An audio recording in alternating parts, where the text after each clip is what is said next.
zaburi nshya.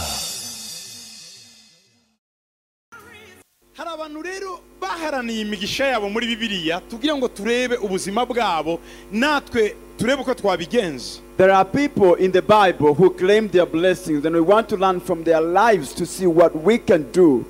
Tuzagenda tuvugaho bakeya. We'll talk about a few of them. Uyu munsi turaganira umugabo witwa Yakobo, ejo tuzaganira umugabo witwa Yabesi. Today we are talking about a man called Jacob, and tomorrow we talk about a man called Jabez. Abantu babashe guharanira imigisha yabo bayigeraho. People who claim their blessings and they really got their blessings. Mu bihe byari bikomeye. In tough times. Mu bihe by'ubuzima bwabo buremereye. In times that were heavy for their lives. Babashe gupfumura barinjira bagera ku migisha yabo. They were able to break through and were able to claim their blessings. Bibiliya yanditswe ari igitabo gihumetswe n'Imana kandi kirimo inyigisho zidufasha kugira ngo natwe turebe uko twahagarara mu murongo wo kwinjira mu by'Imana duteguriye. The Bible was written under the inspiration of God and gave us guidelines so that for us we can be able to enter into the line which God has set for us to receive what He has for us. Harimo amasomo menshi. There are many lessons. Iyo tuyakurikije tukayakuramo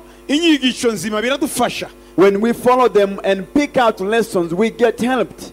Kuko abantu kwisi yose ari abariho babayeho tugenda duhura n'ibibazo bisa. Because people all over the face of the earth, those who lived and those who still exist today, will encounter almost similar problems. Nubwo turi mu bihugu bitandukanye, although we live in different countries, cyangwa twaba twarabayeho mu bihe bitandukanye, or we lived in different times, umutima w'umuntu n'umwe. The heart of man is the same. Icyababaje abakera nicyo kikibabaza n'abanone. What hurt those who lived long ago is the same thing hurting those who live today. Icyanesheje abakera nicyo kinezeza n'abanone. What pleased those of the ancient times pleases those of the modern times. Abakera banejejwe n'ibirori bababazwa n'ibiriyo, n'abanone banezezwa n'ibirori bakababazwa n'ibiriyo. The ancient people were pleased by feasts and were displeased by feasts today, even those of today. Niko bimera rero. That's how it is. Iyo niyo mpamvu iyo twiga abantu twiga uko babayeho natwe bitugiraho ingaruka nziza kuko ibyo bahuye nabyo natwe duhura nabyo. That's why when we study about people who lived in the past, it brings a positive impact about our lives because we see what they lived and how they lived, and then we try to do the same. Inzira ducamo twese ngo tugere ku bintu si zimwe ariko ikigambiriwe nuko tugera aho hantu. The ways we might go through to reach things might not be the same, but the end destination must be that we reach the final destination. Umugabo witwa Yakobo muri Bibiliya. I'll talk about a man called Jacob in the Bible. Yaje guhinduka kitwa Israel. Whose name was changed to Israel. Urugendo rwo kuva muri Yakobo no kugera muri Israel rwari rurerure cyane. The journey from Jacob to Israel was a long journey. Nuko ngo urugendo rwa Gitwaza n'urugendo rwa Gitwaza wundi uri imbere ni rurerure. The journey of Gitwaza today and the Gitwaza of tomorrow is a long journey. Yakobo yutureba muri Bibiliya. So the Jacob you look at in the Bible afite urugendo rurerure yaciyemo nje nawe dushobora kuba natwe ducamo. Went through a long journey which you and I might be undergoing as well. N'umwana w'umuhungu wakubititse cyane mu buzima bwe. He's a young man who suffered so much in his life. Nubwo yari yizeye ko azagera ku bintu. Although he had believed to make it, yahawe umugisha. He got blessed. Ariko ntiyamenya ko umugisha udapfa kwizana gutya gusa agira ngo arawuhawe, ariko hari processus, hari inzira agomba gucamo kugira ngo wamugisha kuko ugereho bifatika. He was given a blessing, but he thought that was all. He didn't know there was a process to go through until he got the blessing tangibly. Reka duce mu byanditswe bikeya. Let's go through a few scriptures. Hanyuma turaza kwinjira muri cyanditswe cyacu cyo muri iki cyumweru. And then we'll go to our scripture of this week. Reka turebe mu Itangiriro 27. Let's look at Genesis chapter 27. 27. Genesis 27. Kuri iki gice cya 27 Yakobo aritiranya na Esau kugira ngo yambure umugisha wa mwene nyina. In Genesis chapter 27, Jacob receives his brother's blessing. He pretends to be Isaac. Esau, sorry. Isaka rero agiye gutanga umugisha. And so Isaac is about to release the blessing. Agiye kuha Yakobo azi ko agiye kuha Esau. He's going to release the blessing upon Jacob, thinking he is Esau. Kuko mu buzima bwa Yakobo yaharaniye umugisha. Because in the life of Jacob, he claimed the blessing. He strived for a blessing. yaharaniye umugisha He fought for a blessing igihe cye cyose, all his time. aravuga ngo ngomba gushakisha umugisha wanjye. And he said, I must seek my blessing. arawushakisha n'ingufu ze zose. He sought after it with all his effort. muri iki gice cya 27 In the 27th chapter, munyemerere muhere mu nda, allow me to begin with mere Yakobo Jacob. akiri mu nda, Let me start with Jacob when he was still in his mother's womb. kugira ngo tumwumve neza, kuko kumuvugira hagati ntabwo ari ntibiryoshye. For us to understand him from the origin, because starting in the middle is not as nice as starting from the origin. reka noneho mu mbabare tujye kuri 25. So excuse me, let's go to chapter igice cya 25. 25 Chapter 25 of Genesis, ku murongo wa 21. verse 21. Isaka yingingira umugore we Uwiteka kuko yari ingumba. Uwiteka yemera kwinginga kwe, rebe ku mugore we asama inda. Now Isaac pleaded with the Lord for his wife because she was barren, and the Lord granted his plea, and Rebekah his wife conceived. Nta kintu kibabaje nko kuvuka uri ikinege kandi ugatinda no kubyara igihe cyawe warongoye. There is nothing as bad as being born as the only begotten child, and then you delay to give birth when you get married. Isaka yavutse Aburahamu afite imyaka 100. Isaac was born when his father Abraham was 100 years old. urumva ko yavutse mu bihe bigoye. You can understand he was born in tough times. abana be bavutse nawe afite hafi imyaka 20 barabuze urubyaro. His sons were also born after 20 years of barrenness. niko ku murongo uharuguru 20 batubwiye ngo yaramaze imyaka 40 avutse ubwo yarongoraga Rebeka, no kuvuga ngo aja kubyara kandi bafite imyaka 20 hejuru. Isaka yabyaye aba bana be afite imyaka 60. That's what the Bible tells us in verse 20 of Genesis 25. Isaac was 40 years old when he took Rebekah as wife, the daughter of Pethuel, and so they were barren for 20 years, which means his sons were born after 60 years. Isaka yavutse Aburahamu afite imyaka 100. Isaac was born when Abraham was 100 years. Yakobo na Esau bavutse Isaka afite imyaka 60. And Jacob and Esau were born when Isaac was 60 years. hari habuze imyaka 40 hagati ya Aburahamu na Isaka. Iyo niyo twita generation, n'urubyaro runini. hari gap nini hagati ya Aburahamu na Isaka. There was a gap of 40 years, which is almost a generation between Isaac and Abraham. Rero Bibiliya iravuga ku murongo wa 22 ku gice cya 25 ngo abana bakiranira mu nda ye, aribaza ati ubwo bimeze bityo ibi bimbereyeho iki? aragenda ajya kubaza Uwiteka. And so verse 22 of chapter 25 Genesis, the Bible says, but the children struggled together within her, and she said, if all is well, why am I like this? So she went to inquire of the Lord. mu yandi magambo yavuze ngo mbereyeho iki. In other words, why do I live?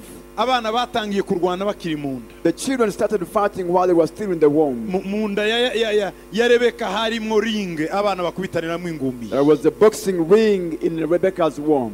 nta bandi bana barwaniye mu nda nk'abana ba Rebeka. There are no other children we ever know that fought in the womb like the children of Yego hari Rebekah. abana b'abakubaganye abamama bumva batera utugeri mu nda bo babaho, ariko ababo bararwanaga bombi mu nda. Yes, there are stubborn babies who move a lot in their mother's womb, but these ones really had a real fight in the mother's womb. Bibiri bivuga neza ngo bakiraniraga mu nda. Because the Bible clearly mentions they struggled together within her. Iyo abantu bakirana umwe abashaka gutsinda undi. When people are wrestling, one wants to defeat the other. Nukuvuga ngo rero batangiye gukirana mu nda, umwe avuga ngo ninjye mukuru undi akavuga ngo ninjye mukuru, bati turareba utsinda undi muri iyi. And so that implies they started wrestling while they were still in the mother's womb, saying, I am the old, and the other one would say, no, I am the old, and so we have to wrestle until we see who is the winner to become the older. Ibi byari bitaramenyekana ngo tumenye bukuru na butoyi. We hadn't known who is the older and the younger. Ariko batangiye kuburana bakiri mu ndabo ni ngo nzagutanga hanze undi nzagutanga hanze. But they began to quarrel while they were still in the womb to say, I'm going to be the first, and the other one would say, I'll be the first. Hanyuma aja kubaza Imana ababara cyane yumva ingumi zivugira mu nda. And so because of the pain and the fighting going on in her womb, she went to inquire of the Lord. Uwiteka aramubwira ngo mu nda yawe ku murongo wa 23 ngo irimo amahanga abiri ngo amoko abiri azatandukana ahereye igihe azavira mu nda yawe. And the Lord said to her in verse 23, two nations are in your womb, two people shall be separated from your body. Ngubwoko bumwe buzarusha ubundi amaboko, umukuru azaba umugaragu w'umuto. One people shall be stronger than the other, and the older shall serve the younger.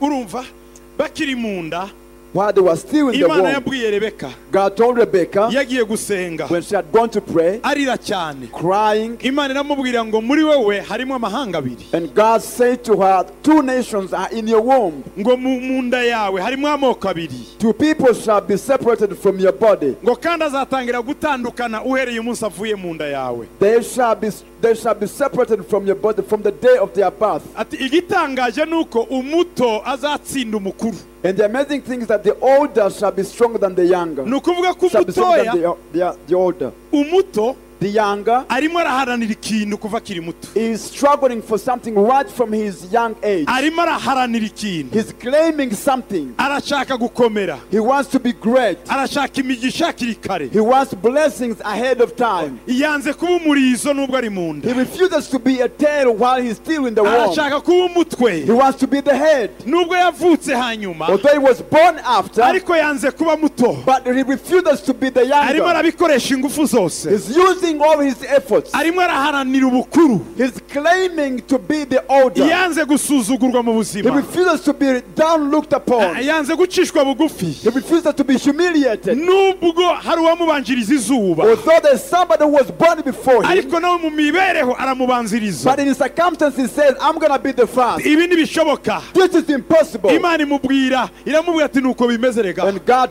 tells her that's the way intambara it is. iri mu nda yawe The warfare is going on in your kandi womb. umuto ukuntu mureba yatangiye kubonera mukuru we And the way I see it, the younger is all the trying to humble the older. bati kandi igitangaje The amazing thing though, umukuru azaba umugaragu w'umuto the older shall serve the younger. azaja guhakwa kwa murumuna we He will go to serve his young kuko brother. murumuna we azaba akize cyane Because the young brother will be wealthier than azaba the akomeye older. cyane Will be great. hanyuma mwene nyina mukuru ajye gusaba akazi we And then his older brother will go to look for a job. niko bimeze That's the way it is. kuko murumuna we yanze kuba mutoya mu nda Because his young brother has refused to be the least in the womb. niba arimo arwanira mu nda bizacura iki nasohoka mu nda And so if he's fighting while he's still in the womb, what will happen when he comes out of the iyo womb? ufite ibitekerezo byo kunanirwa imana irabikwemerera iyo ufite ibyo gukomera imana irabikwemerera When you biterwa have- n'ibitekerezo ufite muri ibi bihe When you have a mind of failure, God admits that. When you have a mind that refuses to be a failure,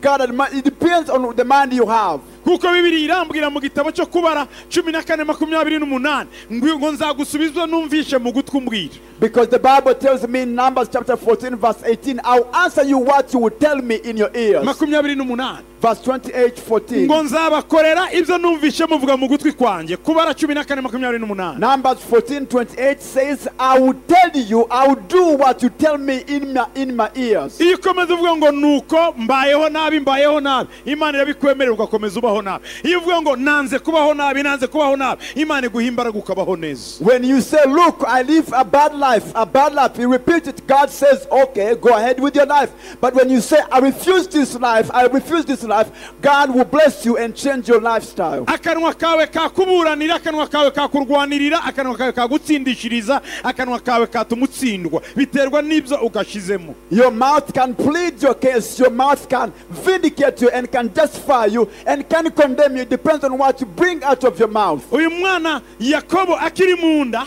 This young man, Jacob, while he was still in the belly, tumvikane Esau and mwene says, mama Esau, let's agree, my sinzemera brother. kundyamira mu buzima I'll bwawe not accept to be humiliated by you. simbishaka I don't want that. undi akaba atariko sha And the older brother would say, ninjye wabaye imbuto ya mbere yawe I am the first seed before undi you. aramubwira ati birakureba And he said, that's all about you. nanjye ninjye ufite ubwenge bwagutse I have a smarter mind than yours. Elifazi yabwiye Yobu aramubwira ngo imvi sizo zitanga ubwenge Eliphaz told Job and said, it is not the gray hair that gives wisdom. ngo nari nzi ko abakuru aribo bagira ubwenge I used to think that the older have ariko wisdom, ubwenge buri mu mutima but wisdom is in the heart. hanyuma amaze guhabwa urumva ko yatangiye kurwana. And so we see he began to fight while he was still in the womb. Oh, hallelujah. Hallelujah. Abana batangira kurwana. The sons began to fight in Ku the murongo wa womb. 25 Verse na 25, kane verse 24. maze igihe cyo kubyara kwe gisohoye zari impanga mu nda. So when her days were fulfilled for her to give birth, indeed there were twins in her womb. Urumva zari impanga mu nda. There were twins in the Kuri womb. 25 Verse 25. Bibiri iravuga ngo gakuru avuka atukura ari icyoya ku mwenda w'ubwoya bamwita Esau. Verse 25, and the first came out red. He was like a hairy garment all over, so they called his name Esau. Urumva ibyo ari byo byose umukuru yagomba kuza mbere. Of course, the older had to come first. Nuko gakuru arasohoka. And so the older comes out. 26. Verse 26. Hakurikiraho mwene data gato. Afterward, his brother came out. The younger brother comes out. Wasohoka afashe agatsinsino ka Esau. Urebe uyu muntu. And his hand took hold of Esau's heel. Look at this man. Dog gato asohotse. When the older brother came out, undi yamufashe ukuguru. The other one took hold of ashaka his heel. kumugarura ngo ari usohoka mbere. He wanted to bring him back so he would come out first. Ariko biranga. But it didn't work. Kuko nyine yari gakuru. Because he was older anyway. Asohotse. When he saw him coming out, akaboko karaje. they saw the hand of the young brother Abandi coming babanza out. umutwe ariko Yakobo yabanje akaboko. Others come out with the head first, but Jacob came with the hand first. Ndirwanaho uyu mwanya nzagera kuri iyi si bambonere. Because he said, if I don't defend myself right now, I'll be humiliated in this world when I get out. Ugomba kwirwanaho mwene data. You must defend yourself. Ugomba kwirwanaho. You must defend yourself. Ntawe ugufitiye impuhwe zo Nobody is kwirwanaho. merciful for you to fight Ugomba for you. kwirwanaho. You must fight for Oh, yourself. hallelujah. Hallelujah. Asohoka ngo afashe agatsinsino ke. He came out holding his brother's heel. Bamwita Yakobo. And they called him Jacob, Bivuga ngo uyu which means ngo yashatse kwambura mwene nyina ubukuru. that he wanted to take away the older brother's right. Yashatse kwiba. He wanted to steal the birthright. Ariko ibaza uyu mumama wabyaraga nawe nuko Bibiliya itamutinzeho nawe yarumiwe. Mu kubabara kwe yarumiwe yarabati mbyaye none ubu ni bwoko ki. Please think about the mother giving birth to these people. She must have been in shock, although the Bible doesn't talk about her, but she must be confused. Bibiliya iravuga ngo Isaka yari amaze imyaka 60 avutse ubwo Rebeka yabyara. The Bible says Isaac was 60 years when Rebekah gave birth. Mwumva uyu mwana. Listen to this child. Abana barabyutse barabyirutse. And so the children, the sons grow. Ariko Bibiliya iravuga ngo bazavuka ari amoko abiri atandukanye. Yet the Bible has said there shall be two separate nations. Yakobo aravuga ngo Jacob says, mwene mama yanyibye, mwene mama yavutse mbere yawe. my brother was born before me. Kandi mu mico yiwa. And yet in our culture, Imfura nira. the firstborn is given a double portion of the inheritance. Yarananiye twarakiranye mu ndarana. I struggled with him in the womb and he defeated me. Umunsi wo gusohokana none arananiye. On the day of birth, he defeated me also. Ariko umunsi wo guhabwa umugisha Yakobo nindirwanaho. But on the day of my father's blessing, if I don't fight for myself, Jacob, Umunsi data azatanga umugisha. the day our father releases a blessing, Aha niho abagabo bamaranira. this is where men have to fight seriously. Zawuharanira. I'll claim that blessing. Nzawiba tu. I will steal the blessing. Bamaze kubyiruka. When they had grown up as youth, Umwe aba umuhigi. one became a hunter, Undi yicara mu ihema rya nyina. and the other dwelt in the mother's tent. Kuko ibyo nyina bavugana na se mu cyumba.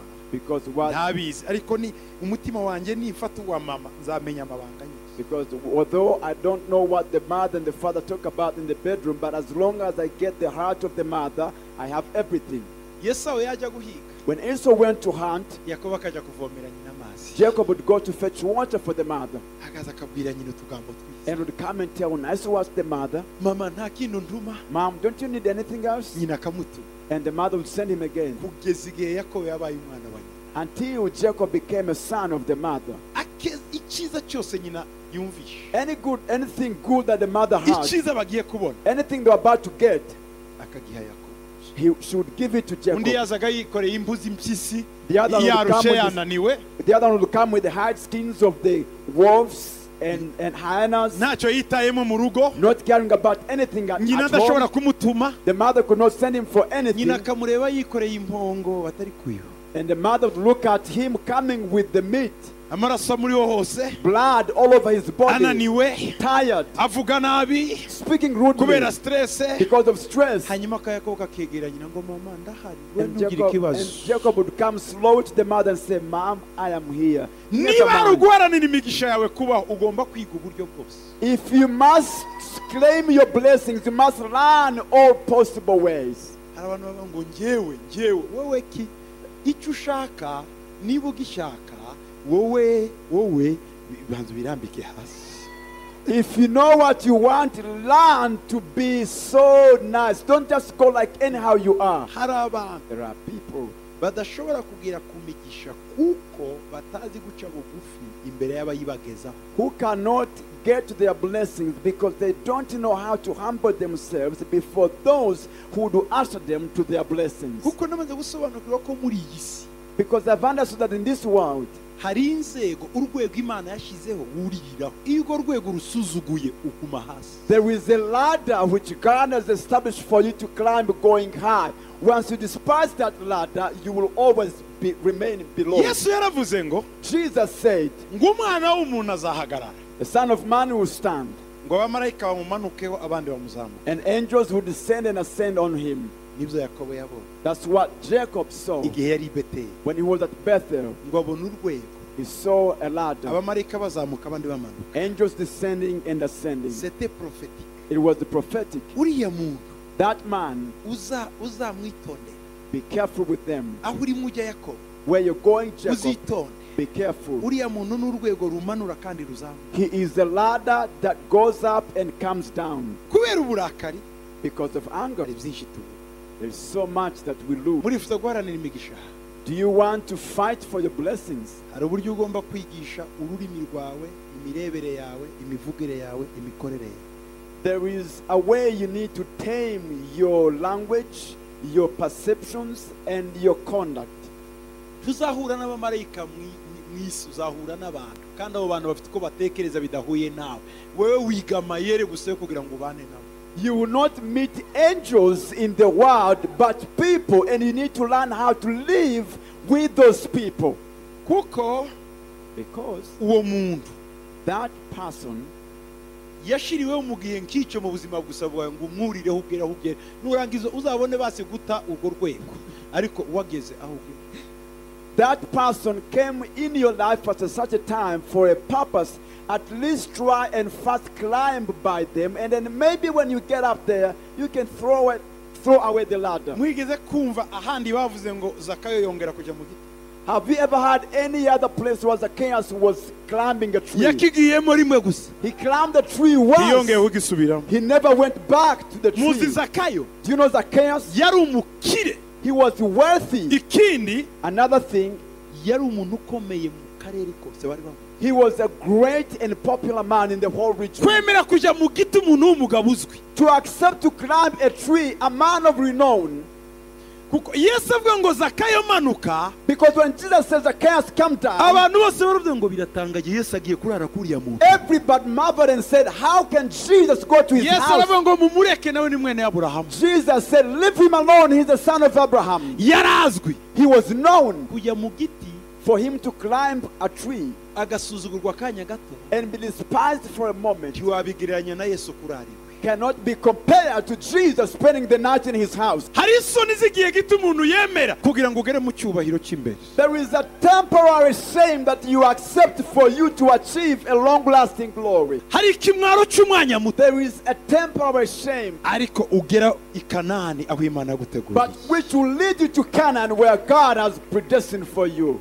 hari prinsipe zimwe umuntu yishyiraho zidakorana n'aho ageze n'igihe. There are some principles people establish that do not work hand in hand with the timing where they are and the place where they are. reka dukomeze ijambo.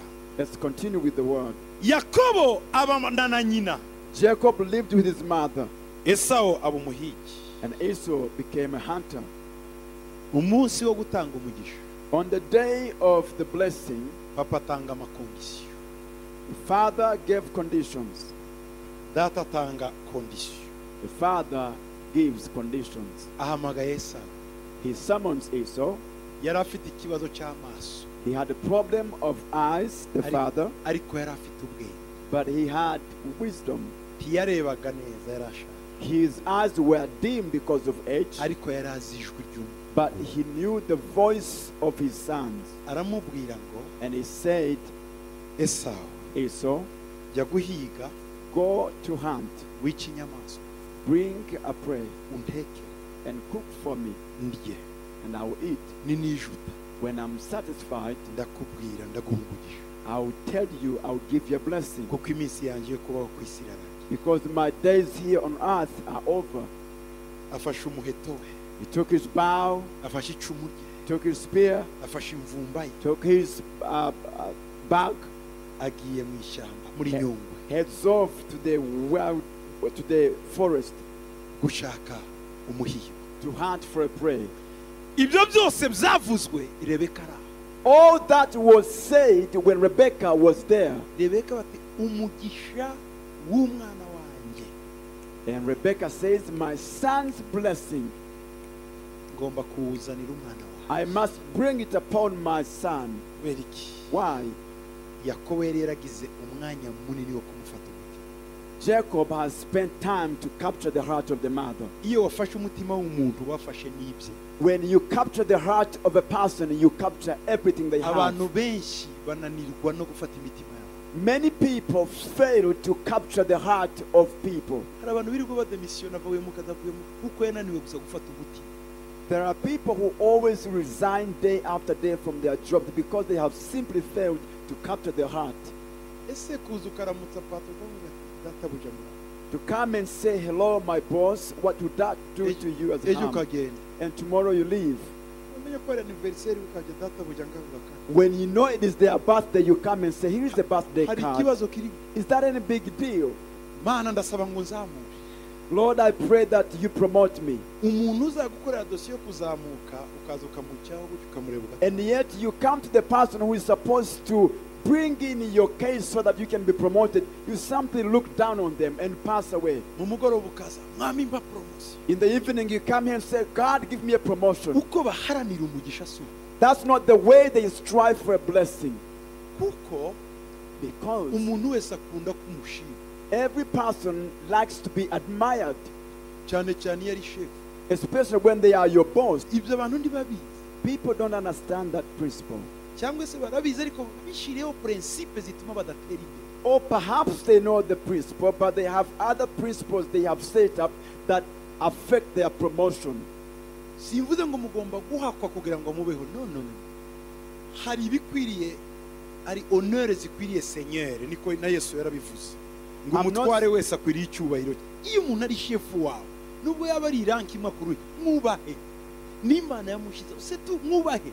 igihe cyawe cyo kuzamuka ndikiragera, ariko uko ubana n'uyu nibyo byatuma uzamuka, kuko biri iravuga ngo nuba umwizerwa muri duke Imana izaguha byinshi. I'm not saying you should worship people, but remember the Lord said, give to the king what deserves is the king deserves. You have to know that although you are not promoted yet, but your promotion will depend on how you relate with this person right now. ikindi nasanze muri sosiyete z'iyi si, Another thing I've realized in the society today, hari igihe n'umuntu aho icyubahiro utakagombye kugihabwa, there are times when people honor the people who are not supposed to be honored. bakirirwa mu magambo, They spend time in words talking, kandi uwo muyakorana and yet the person you talk with ntafite ijambo rikuru kuri shefu, has no final say over your boss. ugatanga uratakaza igihe. And then you realize you're wasting your time. wirirwa ku kazi kawe, You spend your time at your work, mwirirwana na sekireteri wa shefu, the other one spends time with the Muvuga secretary of chef. the boss, and you talk about the boss. ntugaho naho bazagera abantu. They will never go far. mana nzamura, mana mba poromosiyo, irahera he? God ko give me a nayitegurirwa promotion. inzira, yaravuze ngo nimutegure inzira z'uwiteka, muntegurire inzira. icyahe kwitegurire ko nawe witegurira inzira.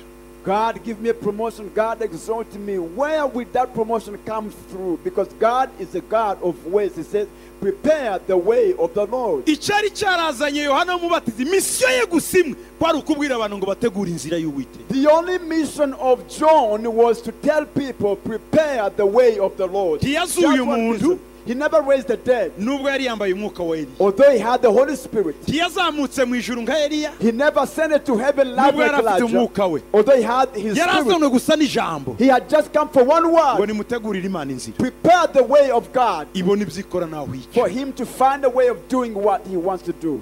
muranyumva bwoko bw'Imana? Do you hear me, people of God? reka tujye mu ijambo rero Let's go to dukomeze. the word of God and continue.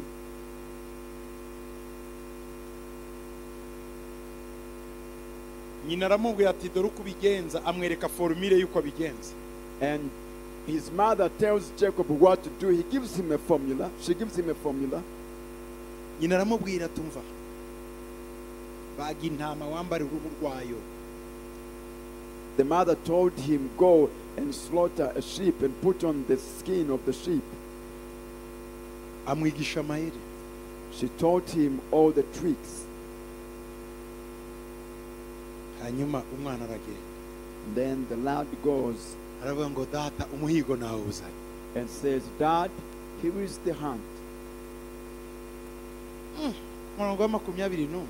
Verse 21 Arabwira ngo mwana wanjye gira hino ndakwinginze. says, my son, come closer. I beg Kugira you. ngo ngukorakoreho. Menye yuko uri umwana wanjye Esau koko cyangwa kutari we.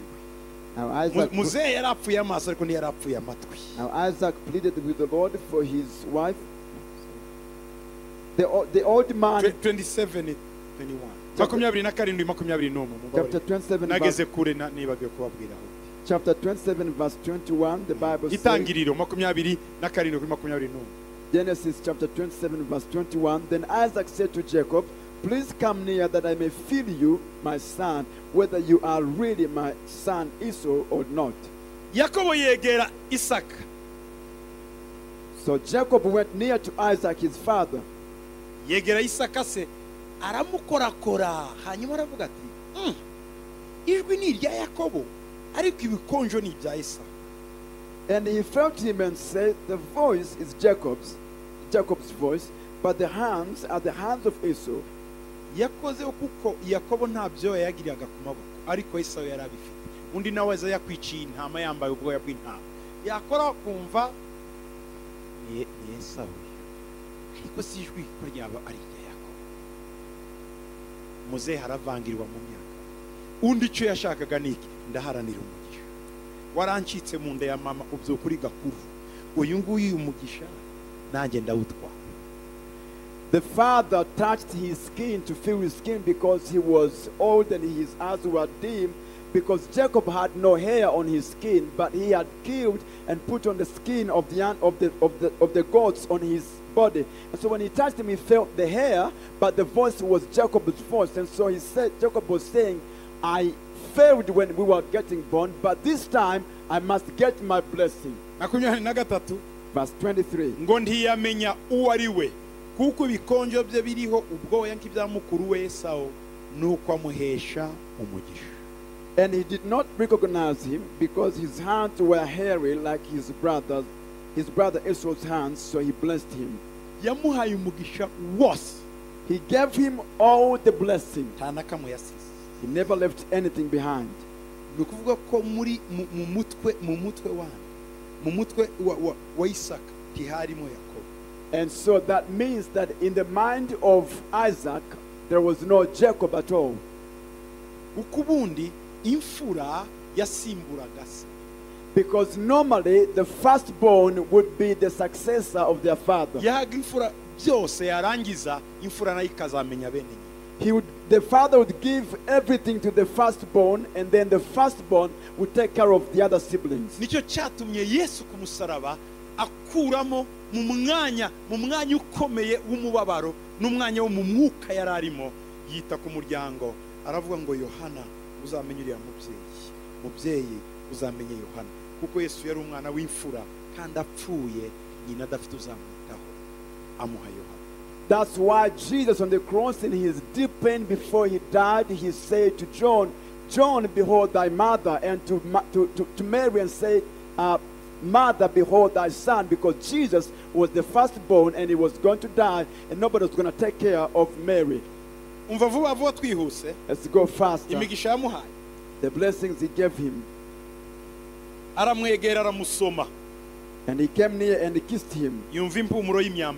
And he smelled the smell of his clothing. And blessed him and said, surely the smell of my son is like the smell of a field which the Lord has blessed.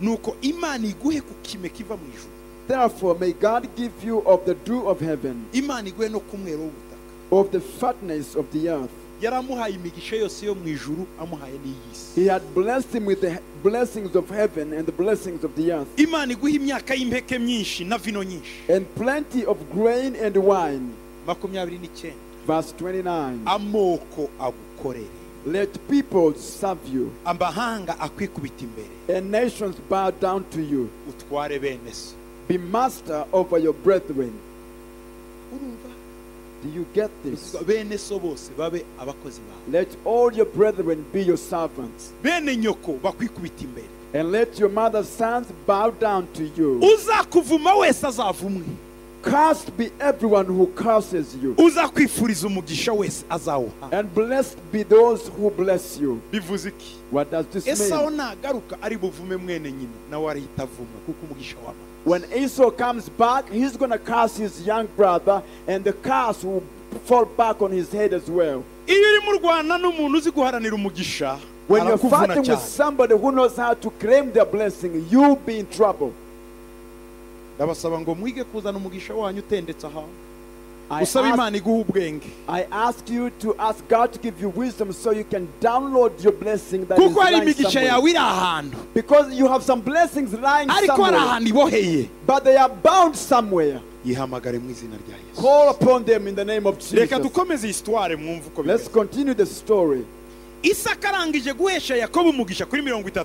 Yakobo akiva mu maso ya Isaka se, Esau mukuru we arahinguka. Verse 20 now. Arahiguka. Now it happened as soon as Isaac had finished blessing Jacob, and Jacob had scarcely gone out from the presence of Isaac his father, that Esau his brother came in from his hunting. Nawe ateka inyama ziryoshye azizanira se. Yari afite fete uwo munsi ngo umugisha wa papa wasingiye kuha. Yishimye cyane. Haravuga ngo data we byukurye ku muhigo w'umwana wawe kugira ngo mpeshe umugisha.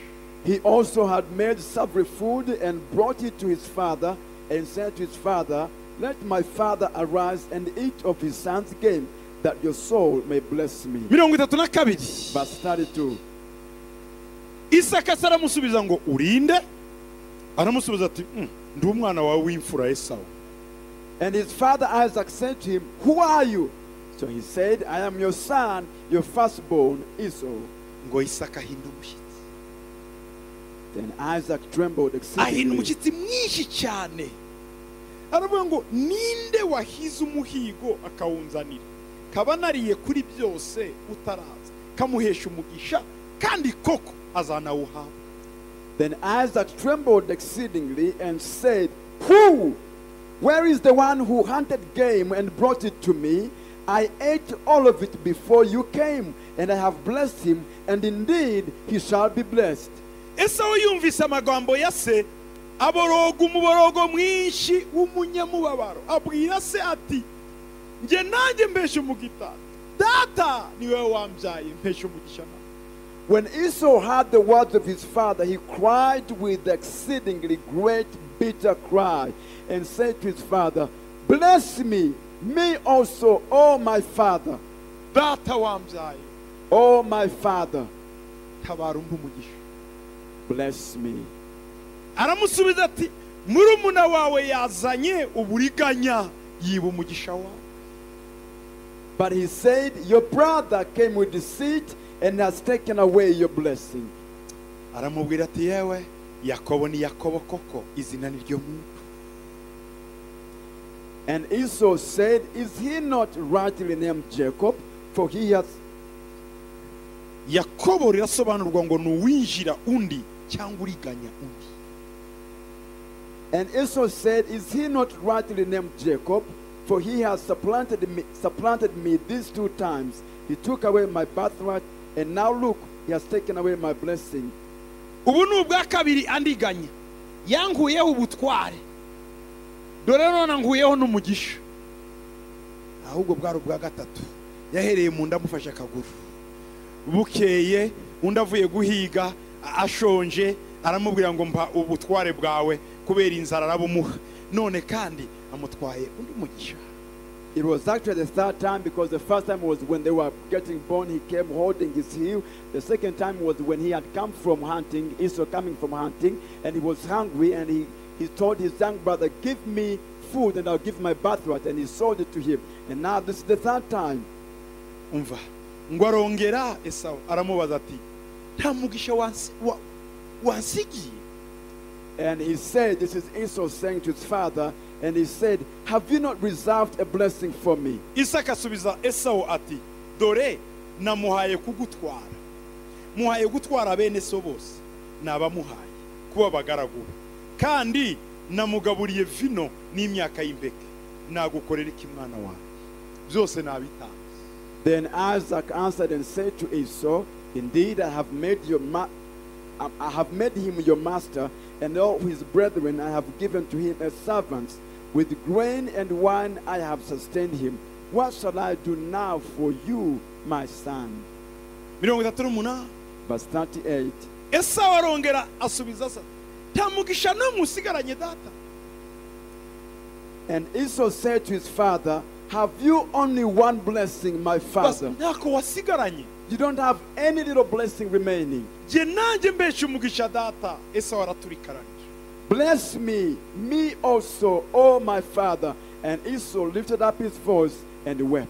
Hanyuma Isaka se aramusubiza ati ngo ubuturo bwawe buzaba kure y'umwero w'ubutaka, buzaba kure y'ikime kiva mu ijuru, inkota yawe nibizakubesha kandi uzakorera murumuna wawe, ibyo nibidasubirwamo narabivuze, kandi nugoma uzikuraho uburetwa yagushizeho n'ubumureberi, uzarwana nawe ariko hazapfa benshi kuko nta upfa kubona independence amaraso atamenetse. Then Isaac his brother answered and said to him, behold, your dwelling shall be of the fatness of the earth and of the dew of heaven from above.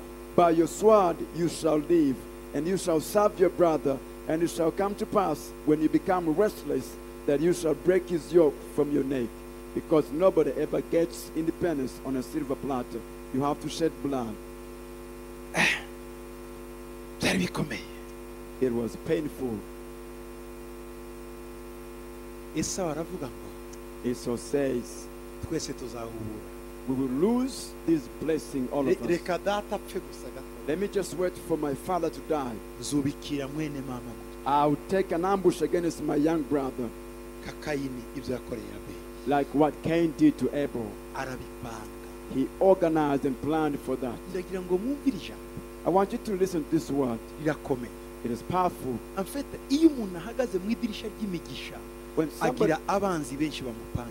When you stand in the window of blessing, you have so many enemies that plot against you.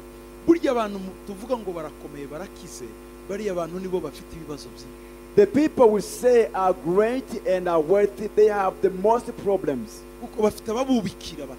Because they have people who plot against them that they don't know about. People who say the position you occupy actually should belong to them. The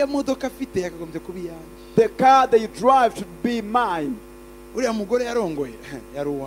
woman he married was supposed to be my wife. The husband she has was supposed to be mine. I'm going to make sure we lose him both. People who are blessed are vulnerable. They have problems.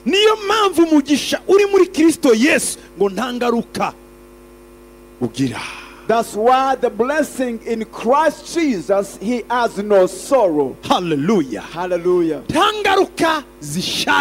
It has no bitter sorrow.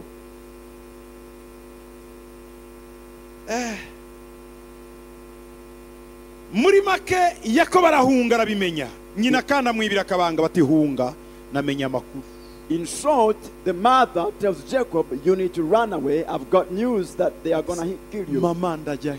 Mother, where shall I go? Ndajahe. Where will I go? Umwana ntiyarazi ko abarefije babaho kuko yabaye mu kirambi cya nyina imyaka yose.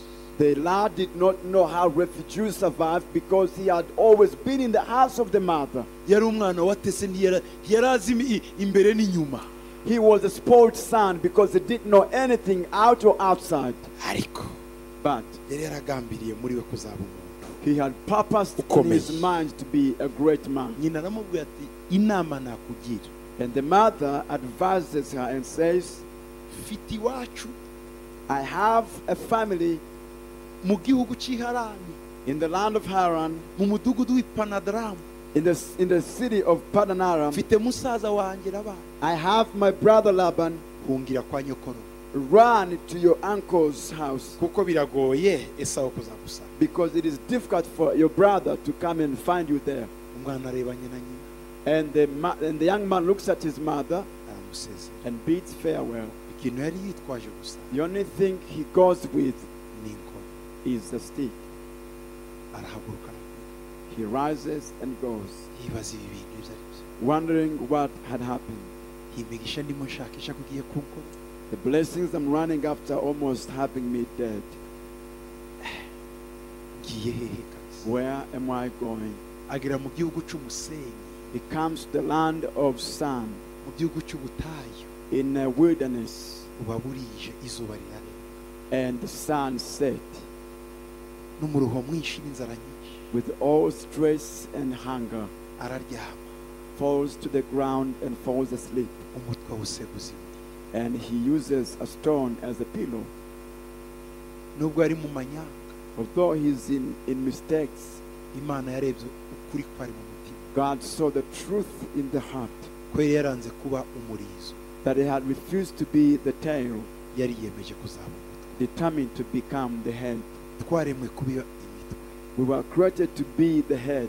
Nicyo Yesu yakoze, yatugize abami n'abatambyi. That's what Jesus did. He made us priests and kings. Iyo Imana ibona mu mutima wawe harimo kuba umutwe, When God sees in your heart a desire to become the head, nubwo waciye mu bikomeye, although you have gone through so much, izakurinda kugira ngo He bizuzure. will keep you until it is fulfilled. Imana ireba bitandukanye nuko tureba. God sees different from men. Irareba ishyaka rikurimo. He's looking at the zeal in you. Irareba ikikumotiva, motivation iri inyuma. He's looking at the motive behind you. Umwana arahunga, And the lad flees, arara i Beteli, sleeps at Bethel, abona urwego.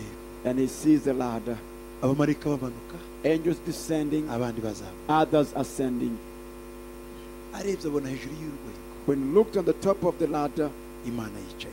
God was seated above it. Imana y'umugisha yicayeho. The God of blessing was seated on Ijwi the top of the ladder. riramubwira And the voice comes to him, ngo ndi Imana ya so Abraham, I am the God of your father ndi Abraham. Imana ya so Isaka. I am the God of your father Ngo Isaac. humura, Fear not, ngo uzagenda kandi uzagaruka amahoro. I will keep you. You shall go and Ngo come back. uzongera in uca aha peace. hantu. You will come back to this place. Arakanguka, And he woke up ngo naraye mu irembo ry'ijuru and he ntabizi. said, this is the gate of heaven that I didn't know. Ati, iyi ni inzu y'ijuru. This is the house of heaven. Ayita Bethel. He called it Bethel. Beth ni inzu, El ni Imana. Beth is the house and El is God. Bethel, Bethel. ngo ndaye mu nzu y'Imana. I've spent the night in the house of Nubwo ndi God. umuriganya, Although I'm a supplanter, Imana yanyakiriye uko. God has accepted me how I am. Nubwo mfite utuntu muri nje, Although I have some issues in me, Imana y'impuhwe the yambonekeye. God of mercy has appeared to me. Imana y'imbaraga The yanyiyeretse. God of power has appeared to Imana ya me. sogokuruza The yanyiyeretse. God of my forefather has appeared to me. Aratangara,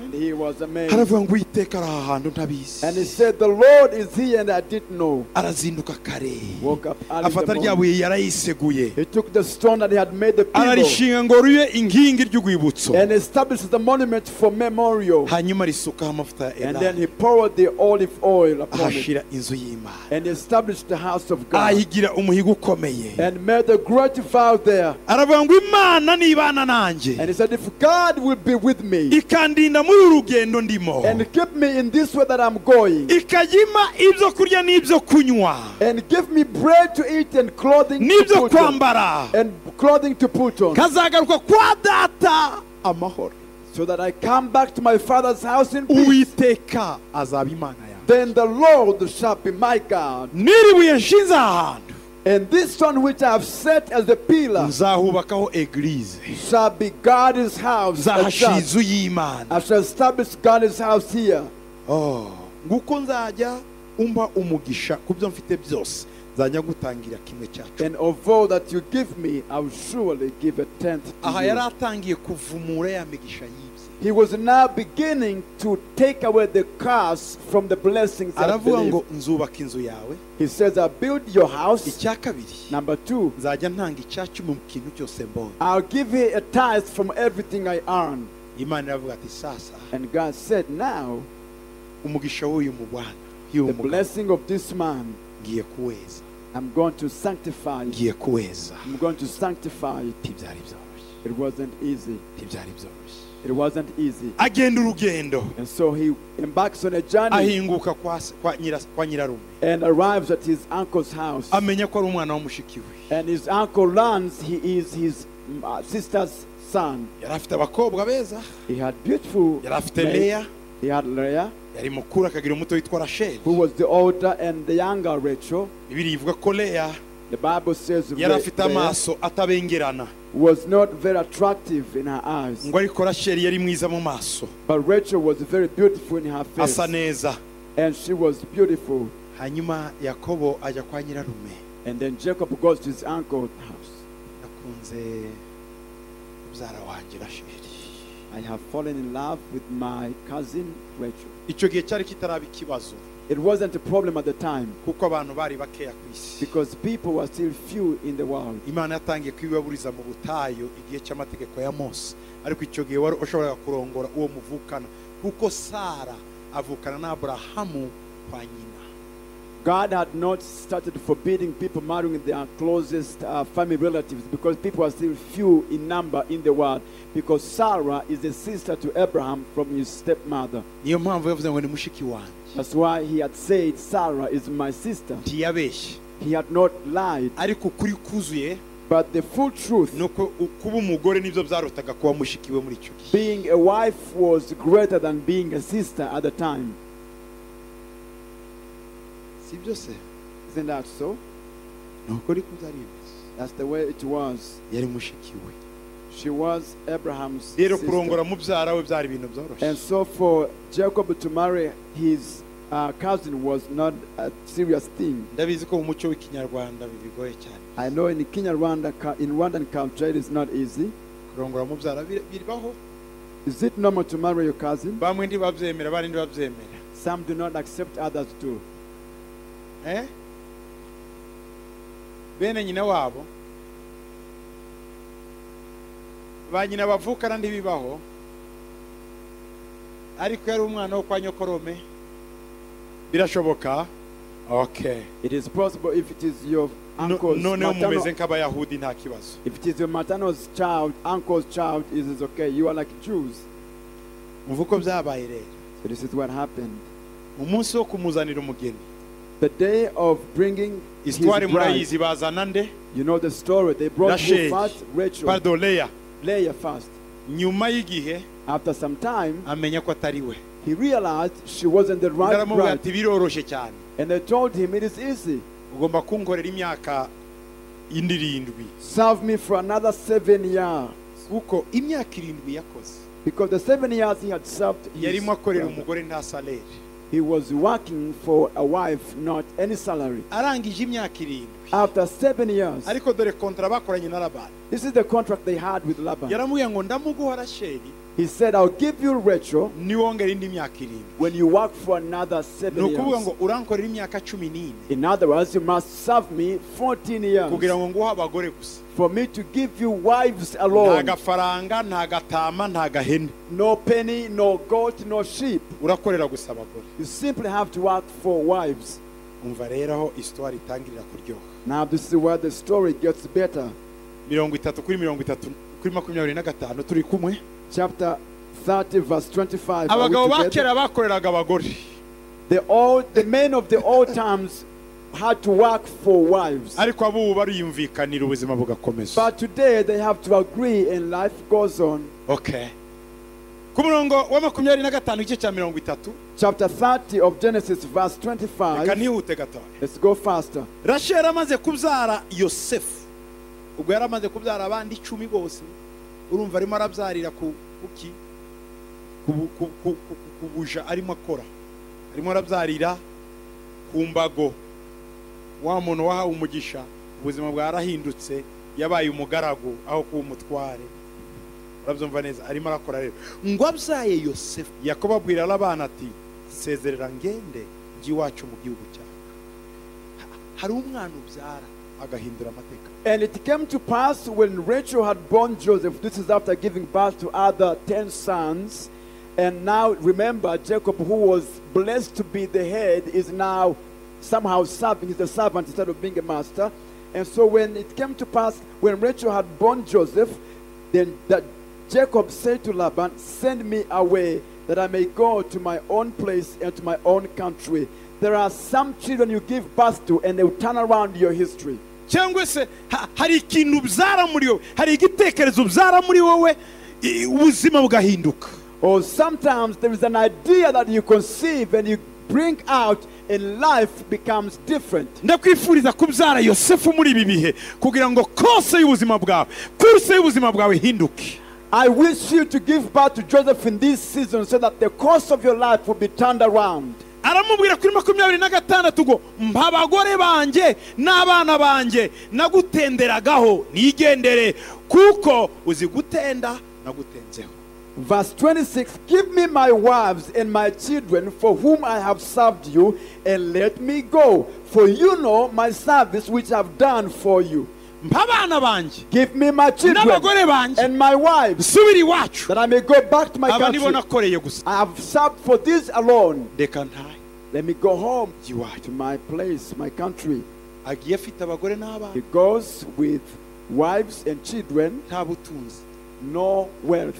Imyaka 10 irangiye After 14 years, umugabo yarananiwe kurara mu gasozi. the man was tired of spending the night outside in the wild. Yosefu avutse When Joseph got born, amubyaye kuri Rasheli when he had given birth to Joseph from aravuga ngo Rachel, ubuzima bugomba guhinduka, and he said, life must be different. ubuzima bugomba guhinduka. Life must change. Rasheli nakunze arabyaye I loved Rachel and she has given birth. ni ikimenyetso ko ngomba gutaha. It is a sign I must go back home. Ku murongo ukurikira The next verse, 29 verse 29, na karindwi verse 27. umva Labani aramubwira ati icyamba kakugiriraho umugisha kuko nahanuye yuko ari kubwawe Uwiteka yampaye umugisha.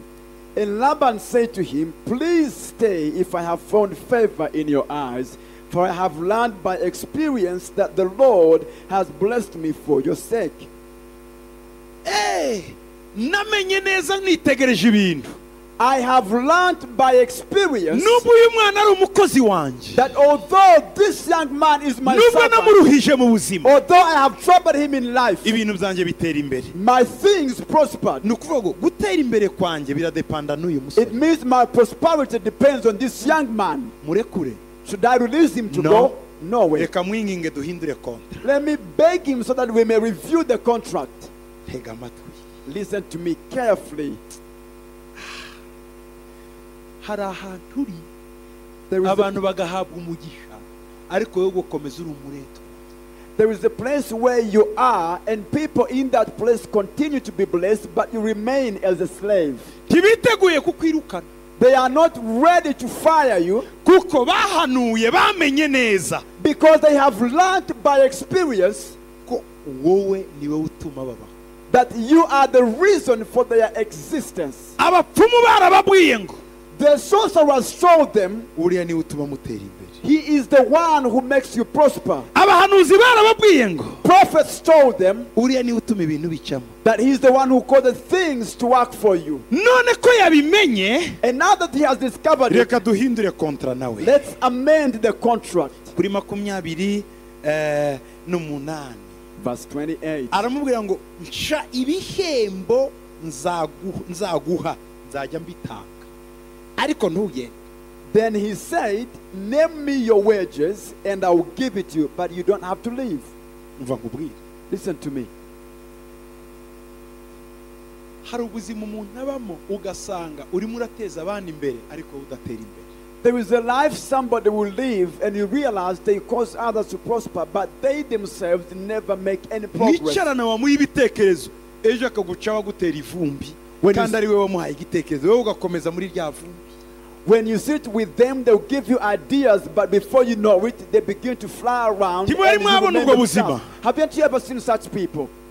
aho uha umuntu igitekerezo kigacamo we wagikoresha ndigicemo. Where you give someone an idea and it works for them but never works for you. aho ukorera umuntu ibintu bigacamo wikorera bigapfa. You work for somebody and things work out, but for you it never works out. ibyo byaba byarababayeho Has that ever happened to you? cyangwa mwarabibonye? Or have you ever experienced it? ugakomeza wowe You continue to work, utanga ariko ntiwakire, you continue to give but not receiving. usohora You produce for abantu others, bagahabwa people receive, ariko wowe ukabura uguha.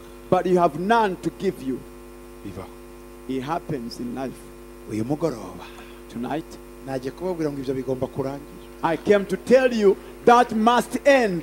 turareba uko byarangiye kuri Yakobo. We will see how it ended with Jacob. baza gukora kontra muri make. So they reviewed their contract.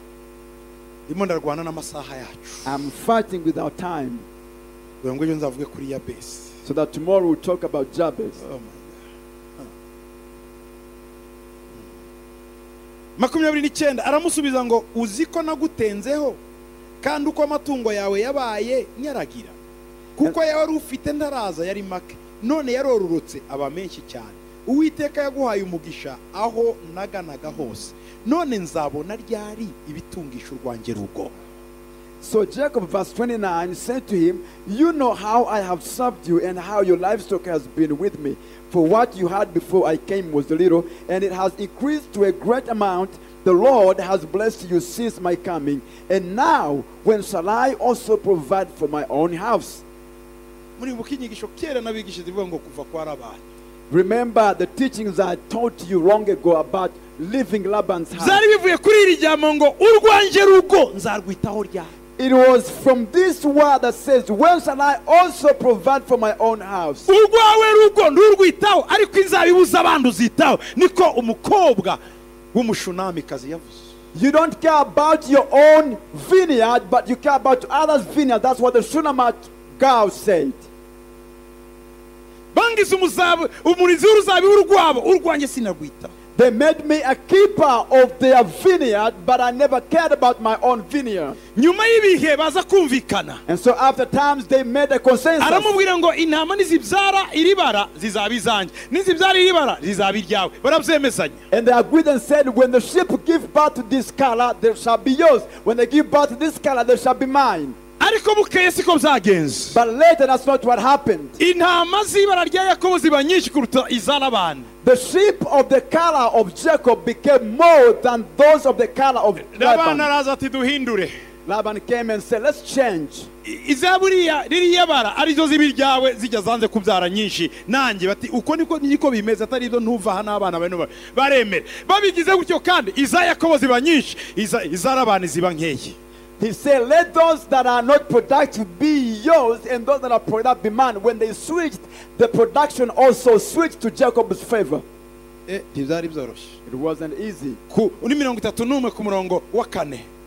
Chapter 31, verse 4. Yakobo atumira Rasheli na Leya ngo baze mu rwuri ariko byahereye he kuri 31 ku murongo wa mbere ngo bukeye Yakobo yumva amagambo y'abahungu ba Labani ko bavuga bati ibyari bya data sha Yakobo yabimwatse byose kandi ku byari ibya data niho yakuye ubutunzi afite bwose. Batangira sasa itikurira tangiye muri family. Let's begin with verse 1 of 31. Now Jacob heard the words of Laban's son saying, Jacob has taken away all that was our father's, and from what was our father's he has acquired all his worth. And Jacob saw the countenance of Laban, and indeed it was not favorable toward him as before. Yakobo abona yuko Labani atakimureba nguko yamurebaga mbere. Uwiteka abwira Yakobo ati subira mu gihugu cy'abasogokuruza muri bene wanyu nanjye nzabana nawe. Then the Lord said to Jacob, return to the land of your fathers and to your family, and I will be with you. Nyuma yari iriya jisho rya Labani n'abahungu be kwari ukwica Yakobo. After that negative countenance of Laban and his sons, next was the death.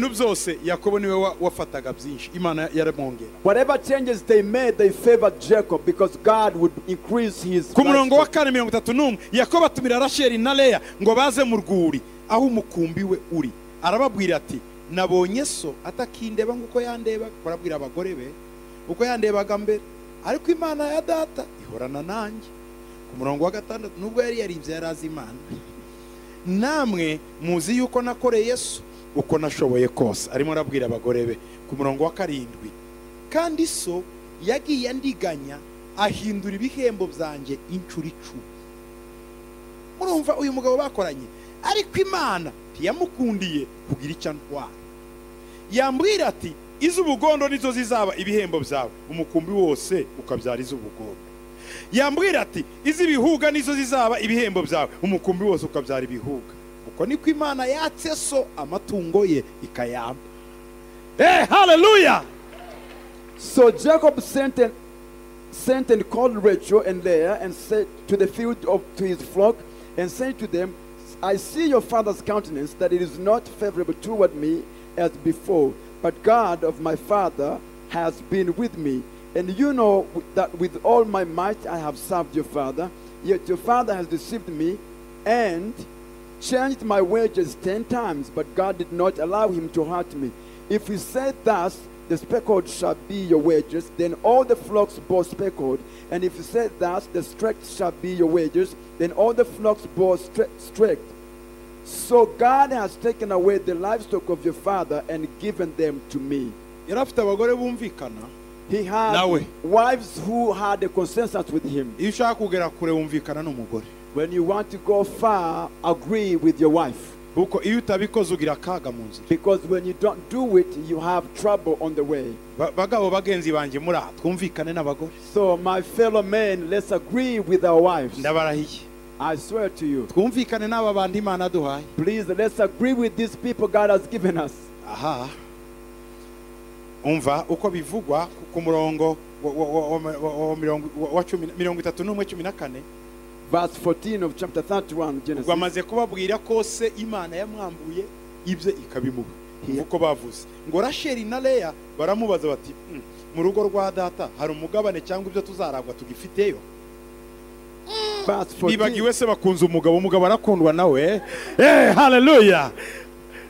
Then Rachel and Leah answered and said to him, is there still any portion or inheritance for us in our father's house? They are really in love with the husband. Data se ntaduhwanya n'abahandi. Ko yatuguze akarya ibiguzi byacu. Are we not considered strangers by him? For he has sold us and also completely consumed our money. This is how they had a common consensus. Verse 16. Ubutunzi bwose Imana yatse data n'ubwacu n'abana bacu. Nuko icyo Imana ikubwira cyose ugikore. For all these riches which God has taken from our father are really ours and our children's now. Then whatever God has said to you, do it. Biratangaje iyo wakundwa akaje umugore yibagirwa se. It's incredible when you cherish your wife, she will forget about her father. Impamvu umukobwa akomeza yibuka se ni wabo nuko utamufata neza. The reason why your wife keeps remembering about her father and her family is because you don't cherish ariko iyo her. mufashe neza yibagirwa ngo ibya data ni ibyanje n'abana banje. But when you treat her nicely, she will forget everything. Munyemerere ndangiriza harera. So allow me munyihanganire gatoya. Allow me for a moment to close with this part. Kuko niho nzahereje mvuga ya Besi. So that's why we'll begin from tomorrow to talk about Jabez. Muracyangunze. Do you still like me? Sawa. 32 rero. Verse chapter 32. Ubwo Yakobo aragiye n'abagore be n'ibintu byose za ntama ibihoga n'ibigondo. Now Jacob lived with his wives, with his children, and the speckled and spotted and streaked. Chapter 32 verse 23. Abyuka muri iryo joro wewe ni 22. Abyuka muri iryo joro ajyana n'abagore be bombi n'inshoreke zombi n'abana be uko ari 11. Ninde wari utaravuka? Benyamini yavukiye i Kanani. Umwana w'iburyo Bene-Oni Benyamini yavukiye i Kanani, ariko abandi bavukiye i Panadramu. Oriabashi. Yosefu avutse niwe imigambi yo kugenda yageze. Ndagira ngo mbabwire mwene data hari akandi kantu kibyarira hari hakurya. Hari undi mugisha ugifite hari hakurya. Hallelujah.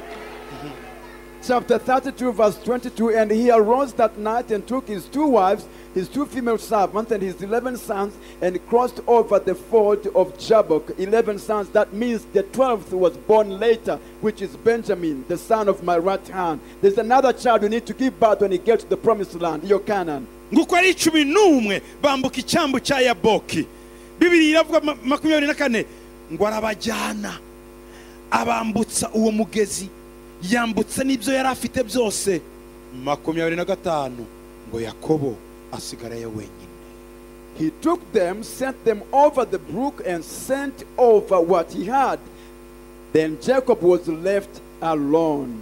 Yakobo yari umugabo responsable. Jacob was a responsible man. Yabangiye kwambutsa umuryango. He first had his family cross Yambutsa over, indogobe. and then the donkeys. Akora ibikwiriye. He did the right things, Abona kujya gusenga. and then he went to seek the face of God. Abandi babanza gusenga ntibakora ibikwiriye.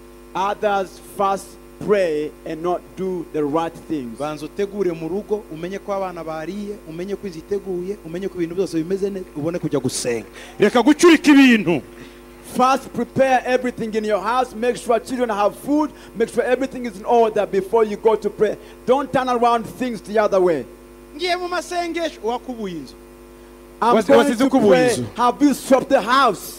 Igikoni kimeze neza. Is the kitchen well? Ibiryo abana barya birahari. Do children have food for Ayo all the time? masengesho Imana ntiyemera. Those prayers God Bibiliya will never iravuga accept ngo, them. The Bible says ambutsa umugore, he made his wife ambutsa prosper. abana, Make your children ambutsa prosper. ibintu, Make hanyuma things usigare prosper. wenyine. And they remain alone. Kora iby'ingenzi, Do the right thing. hanyuma uharanire umugisha wawe. And then claim your blessing. Abambuka ugomba kubambutsa, You must make those who cross over to cross ibitunganye over. ugomba kubitunganya, You must do the right things first. hanyuma ugasigara wenyine. And then you remain behind alone. Nta jwi riboroga ngo yantaye aha yansiza. Without a voice weeping and saying, he has abandoned me here.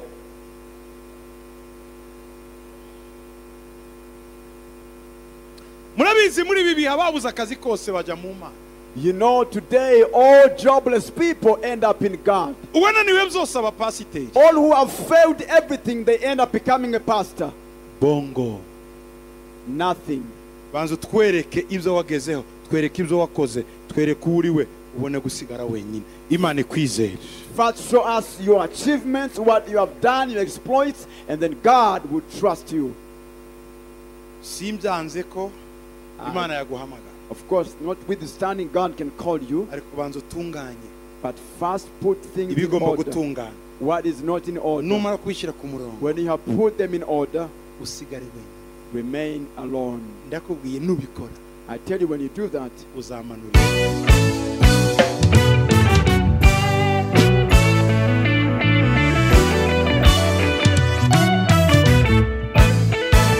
Amakuba naho yaba menshi ate, reka kwiheba Imana irayategeka.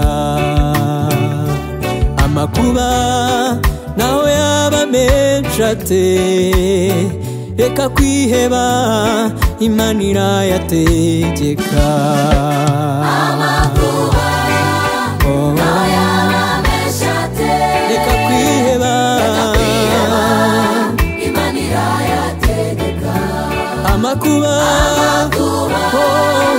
Naho yaba menshi ate, reka kwiheba Imana irayategeka. urihebye ukutse umutima nta byiringiro byinshi ugifite, ugeze aho wibaza niba Imana ikuzi, urababaye nshuti ugoswe n'umwijima. Urihebye ukutse umutima nta byiringiro byinshi ugifite, ugeze aho wibaza niba Imana ikuzi, urababaye nshuti ugoswe n'umwijima. Hari imigisha Imana yaguhaye,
imigisha Imana yaguhaye imigisha Imana yaguhaye uyibare ntusige n'umwe iyo migisha ni myinshi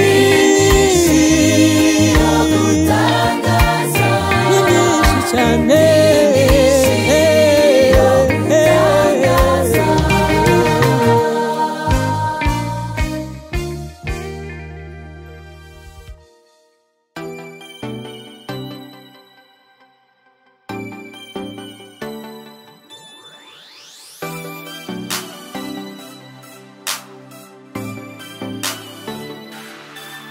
nabonye umwami wankunze na musi amfatisha urukundo